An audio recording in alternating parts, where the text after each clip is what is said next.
Hello दोस्तों, आपका स्वागत है हमारी एक और नई वीडियो में। मैं एडवोकेट नरेश कुमार आपका स्वागत करता हूं। दोस्तों, इस वीडियो में हम बात करने वाले हैं, अगर वाइफ के द्वारा डोमेस्टिक वायलेंस केस फाइल कर दिया जाता है और उसमें फैमिली मेंबर्स के अगर नाम लिखा दिए जाते हैं, जैसे कि सास ससुर का नाम, देवरानी जेठानी का नाम, देवर का नाम,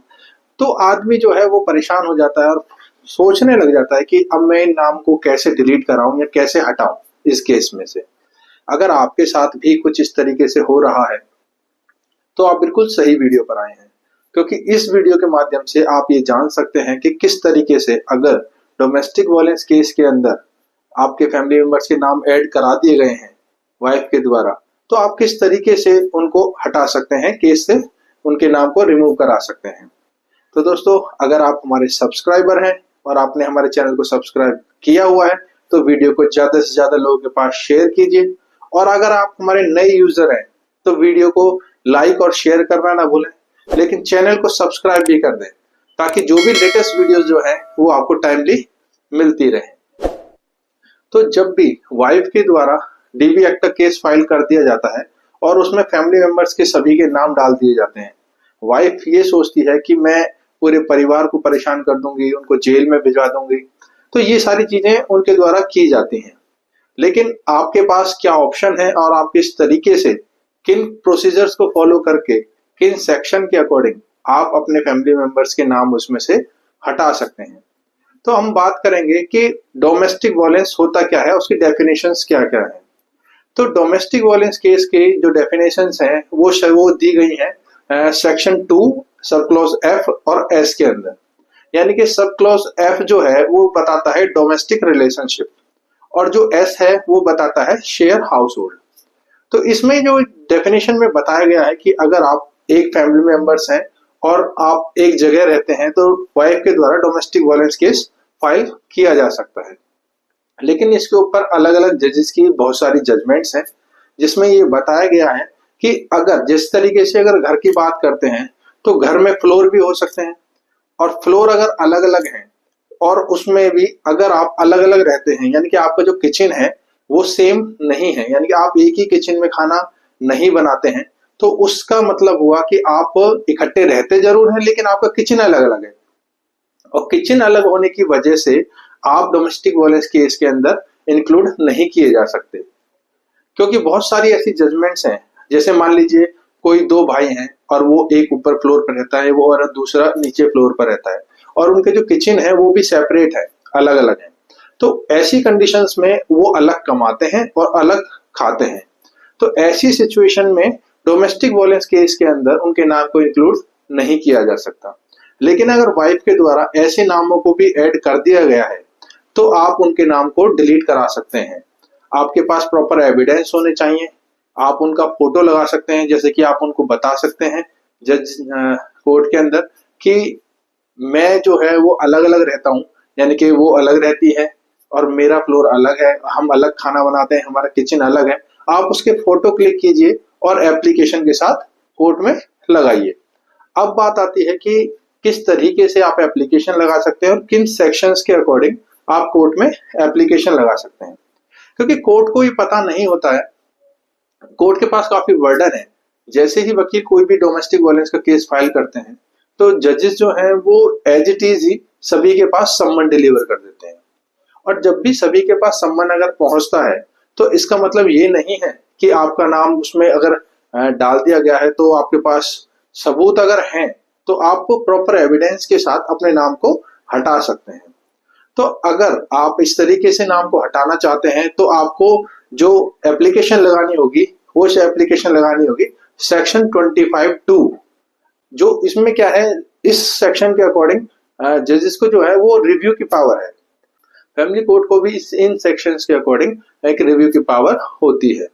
अगर कोर्ट के अंदर आपको एप्लीकेशन लगानी है तो सेक्शन 2 सब क्लॉज एफ और सब क्लॉज एस के अकॉर्डिंग आप एक कोर्ट के अंदर एप्लीकेशन लगा सकते हैं, और उसमें आप जजेस को बता सकते हैं कि सर देखिए, हमारा जो फैमिली है वो अलग अलग रहती है, यानी कि मेरा किचन अलग है और इनका किचन अलग है, हम अलग कमाते हैं और अलग खाते हैं। तो इस तरीके से अगर आप जज के सामने रिप्रेजेंट होते हैं, जब भी आपको सम्मन डिलीवर हुए हैं, तो आप कोर्ट में जब भी आते हैं तो प्रॉपर एविडेंस के साथ आइए और इन सेक्शंस में एप्लीकेशन लगाकर आप अपने नाम को हटा सकते हैं। लेकिन कई बार ऐसा भी देखा गया है, कई बार ऐसा होता है कि मान लीजिए जो जेठानी है वो घर पर आई या फिर ननद घर पर आई और उसी समय वो अपने मम्मी पापा से मिलने के लिए आई और उसी समय कोई ऐसा लड़ाई झगड़ा हो गया, तो जो वाइफ है, वाइफ ने वो सारी वीडियो कैप्चर कर ली और ऐसी सिचुएशन को दिखाकर, उस वीडियो को दिखाकर उसने डीवी एक्ट का केस फाइल कर दिया कि उस मेरे साथ तो डोमेस्टिक वायलेंस हुआ है। तो ऐसी सिचुएशन में आप जजेस को ये बता सकते हैं कि भाई मैं तो जो घर आई थी, यानी कि मैं तो मम्मी पापा से मिलने के लिए आई थी और ये जो घटना घटी है इसमें मेरा कोई रोल नहीं है, मैं इनसे अलग रहती हूँ। तो ये सारी चीजें आपके पास एविडेंस होने चाहिए, आपके पास फोटो क्लिक्स होने चाहिए कि मेरा घर अलग है, हमारे किचन भी अलग अलग है, हम बहुत दूर रहते हैं। तो इन सबको आप कोर्ट के अंदर प्रूफ कर सकते हैं और अपने नाम को डिलीट करा सकते हैं। कई बार ऐसा भी देखा गया है कि वाइफ जो है काफी टाइम के बाद केस फाइल करती है। जैसे कि मान लीजिए शादी से पहले जो उसकी जो ननद थी वो शादी से पहले घर पर ही थी और उन्होंने जब शादी हो जाने के बाद फिर जाकर कहीं केस फाइल किया और उसमें ये शो कर दिया कि मेरी ननद ने भी मेरे साथ टॉर्चर किया है और उनका नाम भी उसमें ऐड करा दिया। तो इस तरीके से अगर नाम ऐड कराया है तो आप बता सकते हैं कि ये घटना जो है शादी से पहले की थी, मेरी तो शादी हो चुकी है, मैं कहीं बाहर रहती हूँ, मैं अपने हस्बैंड के साथ रहती हूँ। तो ये सारी चीजों के पास आपके पास एविडेंस होने चाहिए और इस तरीके से आप जो है अपने जो नाम है उसको डिलीट करा सकती हैं। लेकिन जब तक आप कोर्ट के अंदर प्रेजेंट नहीं होंगी और आप उनको बताएंगी नहीं तो जजेस को पता नहीं चलता है। जजेस जो है वो एविडेंस के बेस पर बात करते हैं और आप प्रॉपर एविडेंस के साथ अगर कोर्ट के अंदर एप्लीकेशन लगाते हैं तो डेफिनेटली आप अपने नाम को डिलीट करा सकते हैं। जब वाइफ के द्वारा केस फाइल कर दिया जाता है और वो काफी टाइम के बाद किया जाता है तो आप जो कोर्ट के अंदर एक एप्लीकेशन लगा सकते हैं सेक्शन 468 ऑफ सीआरपीसी के अकॉर्डिंग और आप जजेस को बता सकते हैं कि ये जो केस है इसकी जो टाइम लिमिट निकली हुई है और इसमें जो मेरे नाम ऐड किए गए हैं वो गलत है। तो इस तरीके से आप अपने नाम को उसमें से डिलीट करा सकते हैं क्योंकि सेक्शन 468 ऑफ सीआरपीसी इसमें ये स्पेशल कहा गया है, टाइम लिमिट दी गई है कि हर केसेस को कितने टाइम के बाद आप दर्ज कर सकते हैं। जैसे कि इसमें 1 साल 6 महीने या 3 साल से ज्यादा का अगर टाइम पीरियड है तो इसी तरीके से आप डीवी एक्ट में एप्लीकेशन मूव करके अपने नाम को हटा सकते हैं। और अगर आपके नाम जब हट जाते हैं, अगर कई बार ये भी होता है कि भाई जजेस ने एप्लीकेशन रिजेक्ट कर दी तो आप बिल्कुल भी घबराइए मत क्योंकि उसके ऊपर भी कोर्ट है। आप सेशन कोर्ट में जा सकते हैं, आप हाई कोर्ट में जा सकते हैं और वहां से अपने नाम को डिलीट करा सकते हैं। अगर आपके नाम जब भी डिलीट हो जाते हैं तो उसके बाद आपके पास एक ऑप्शन होता है कि अब आप वाइफ को नोटिस भेज सकते हैं, जो भी है जिसने आपके ऊपर केस डाला है उसको आप एक लीगल नोटिस डाल सकते हैं और उसको बता सकते हैं कि आप उनसे कह सकते हैं कि भाई आपने हमारा नाम इसमें ऐड किया था और हम बेकसूर साबित हुए हैं और आपके चक्कर में हमारा इतनी मानहानि हुई, हमारा इतना टाइम बर्बाद हुआ, हमारे पैसे लगे। तो आप एक डिफेमेशन का केस उस पर फाइल कर सकते हैं जिससे वो दबाव में आएगी।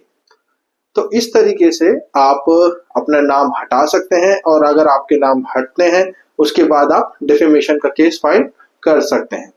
तो इस वीडियो के माध्यम से आपने ये जाना कि किस तरीके से आप जो है डीवी एक्ट में अपने फैमिली मेंबर्स के नाम को हटा सकते हैं, निकलवा सकते हैं। लेकिन इसके लिए आपके पास प्रॉपर एविडेंस होने चाहिए, आपके पास ये प्रूफ होने चाहिए कि आपका किचन अलग था,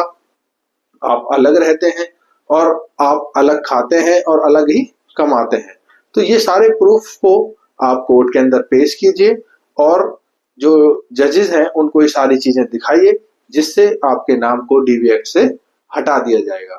तो इस तरीके से आप अपने फैमिली मेंबर्स के नाम को डीवी एक्ट में से हटा सकते हैं।